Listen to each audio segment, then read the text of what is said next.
Prayers of Prahlad महाराज। श्री प्रह्लाद उवाच ब्रह्मादयस्सुरगणा मुनयोऽथ सिद्धाः सत्त्वैकतानगतयो वचसां प्रवाहैः नाराधितुं पुरुगणैरधुनापि पिप्रुः किं तोष्टुमर्हति समे हरिरुग्रजातेः मन्ये धनाभिजनरूपतपश्रुतौजः तेजः प्रभावबलपौरुषबुद्धियोगाः नाराधनाय हि भवन्ति परस्य पुंसो भक्त्या तुतोष भगवान् गजयूथपाय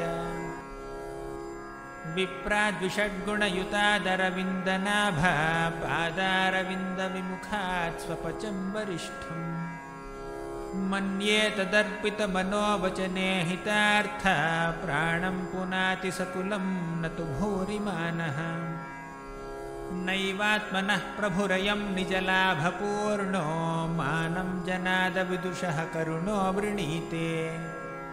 यद्यज्जनो भगवते विदधीतमानं तच्चात्मने प्रतिमुखस्य यथा मुखश्रीः तस्मादहं विगतविक्लव ईश्वरस्य सर्वात्मनामहि गृह्णामि यथा मनीषम् नीचो जयागुणविसर्गमनुप्रविष्टः पूयेत येन हि पुमाननुवर्णितेन सर्वे ह्यमी विधिकरास्तव सत्त्वधाम्नो ब्रह्मादयो वयमिवेश न चोद्विजन्तः क्षेमाय भूतय उतात्मसुखाय चास्य विक्रीडितं भगवतो रुचिरावतारैः तद्यच्च मन्यमसुरश्च हतस्त्वयाद्या मोदेत साधुरपि वृश्चिकसर्पहत्या लोकाश्च निर्वृतमिताः प्रतियन्ति सर्वे रूपं नृसिंहविभवाय जनाः स्मरन्ति नाहं बिभेम्यजिततेति भयानकस्य जिह्वार्कनेत्रभ्रुकुटीरभसोऽग्रदंष्ट्रात् आन्तरस्रजः क्षतजकेशरशङ्खुकर्णान् निर्हादभीतदिगिभादरिभिन्नखाग्रात् त्रस्तोऽस्म्यहं कृपणवत्सलदुस्सहोऽग्र संसारचक्रकदनाद्ग्रसतां प्रणीतः बद्धस्वकर्मभिरुसत्तमतेऽङ्घ्रिमूलं प्रीतोपवर्गशरणं हवयसेकदानुम् यस्मात् प्रियाप्रियवियोगसंयोगजन्म शोकाग्निना सकलयो निषुदह्यमानः दुःखौषधं तदपि दुःखमतद्धियाहं भूमन् भ्रमामि वद मे तव दास्ययोगम् सोऽहं प्रियस्य सुहृदः परदेवताय लीलाकथास्तव नृसिंहविरिञ्च गीताः अञ्जस्तितर्म्यनुगृणन् गुणविप्रमुक्तो दुर्गाणि ते पदयुगालय हंससङ्गः बालस्य नेहशरणं पितरौ नृसिंह नार्तस्य चागदमुदन्वति मज्जतो नौ तप्तस्य तत्प्रतिविधिर्ययिहाञ्जसेष्टः तावद्विभोतनुभृतां त्वदुपेक्षितानाम् यस्मिन् यतो यर्हि येन च यस्य यस्माद् यस्मै यथा यदुतयस्त्वपरः परो वा भावः करोति विकरोति पृथक् स्वभावः सञ्चोदितस्तदखिलं भवतः स्वरूपम् माया मनः सृजति कर्ममयं बलीयः कालेन चोदितगुणानुमतेन पुंसः छन्दोमयं यदजयार्पितषोडशारं संसारचक्रमजकोतितरे त्वदन्यः सत्त्वं हि नित्यविजितात्मगुणस्वधाम्ना कालो वशीकृतविसृज्य विसर्गशक्तिः चक्रे विसृष्टमजयेश्वर षोडशारे निष्पीड्यमानमुपकर्ष विभो प्रपन्नम् दृष्टा मया दिवि विभोऽखिलधिष्ण्यपानाम् आयुश्रियो विभवमिच्छति यज्जनोऽयम् येऽस्मत्पितुः कुपितहासविजृम्भितभ्रू विस्फूर्जितेन लुलिताः स तु ते निरस्तः तस्मादमुंस्तनुभृतामहमाशिषोऽग्न आयुश्रियं विभवमैन्द्रियमाविरिञ्च्यात् नेच्छामि ते विलुलितानुरुविक्रमेण कालात्मनोपनय मां निजभृत्यपार्श्वम् कुत्राशिषः श्रुतिसुखा मृगतृष्णिरूपाः क्वेदं कलेवरमशेषरुजां विरोहः निर्विद्यते न तु जनो यदपीति विद्वान् कामानलं मधुलवैः शमयन् दुरापैः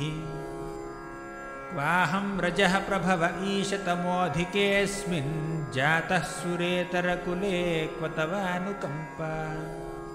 न ब्रह्मणो न तु भवस्य न वै रमाया यन्मेऽर्पितः शिरसि पद्मकरः प्रसादः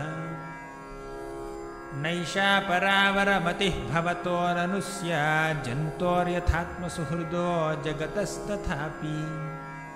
संसेवया सुरतरोरिव ते प्रसादः सेवानुरूपमुदयो न परावरत्वम्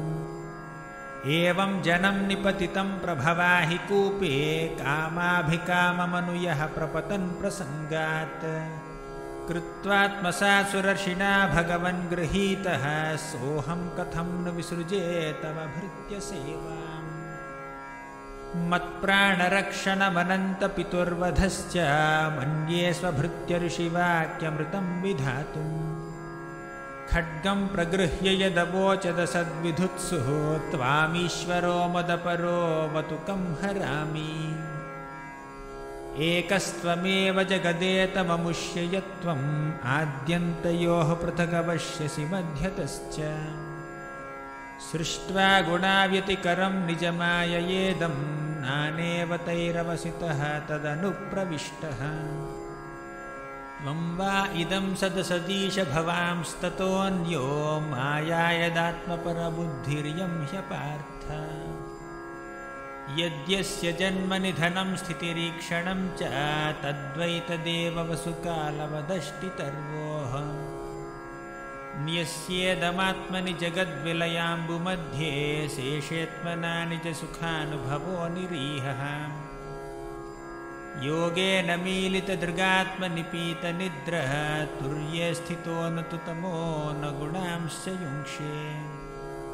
तस्यैव ते वपुरिदं निजकालशक्त्या सञ्चोदितप्रकृतिधर्मण आत्मगूढम्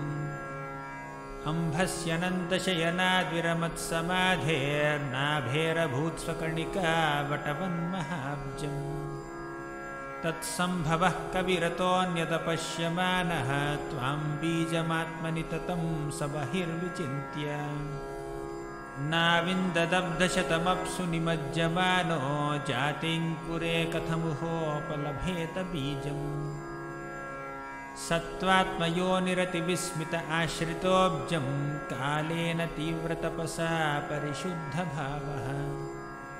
त्वामात्मनीश भुवि गन्धमिवातिसूक्ष्मं भूतेन्द्रियाशयमये विततं ददर्श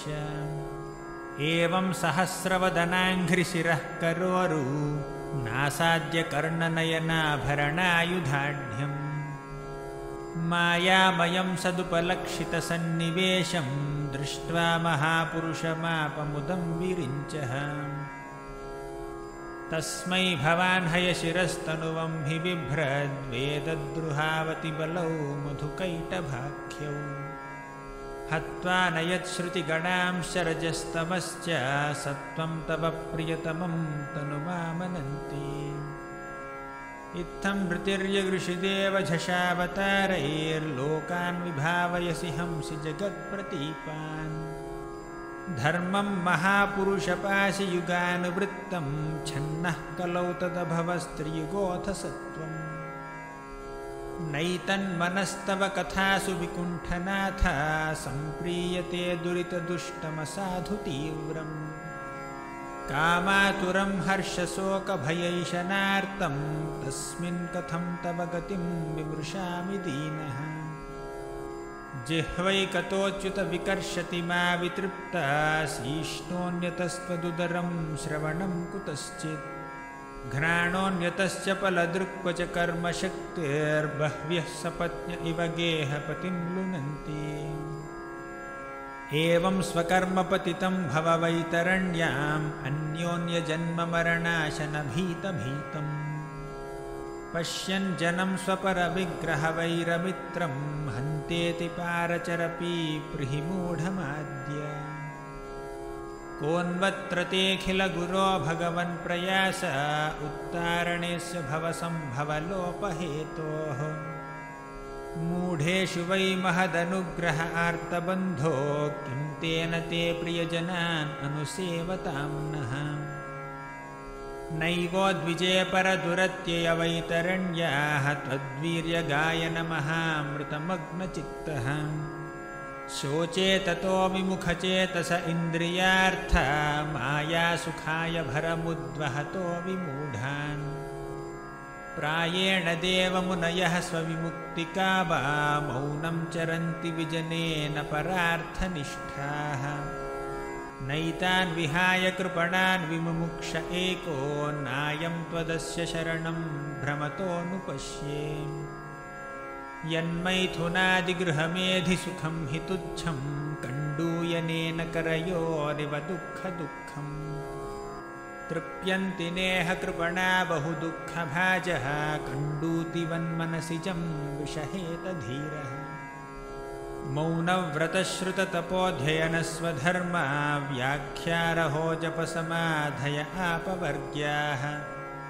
प्रायः परं पुरुषते त्वजितेन्द्रियाणां वार्ता भवन्त्युतनवात्र तु दाम्भिकानाम् रूपे इमे सदसती तव वेदसृष्टे बीजाङ्कुराविव न चान्यदरूपकस्य युक्ता समक्षमुभयत्र विचक्षन्ते त्वां योगेन वह्निमिव दारुषु नान्यतः स्यात्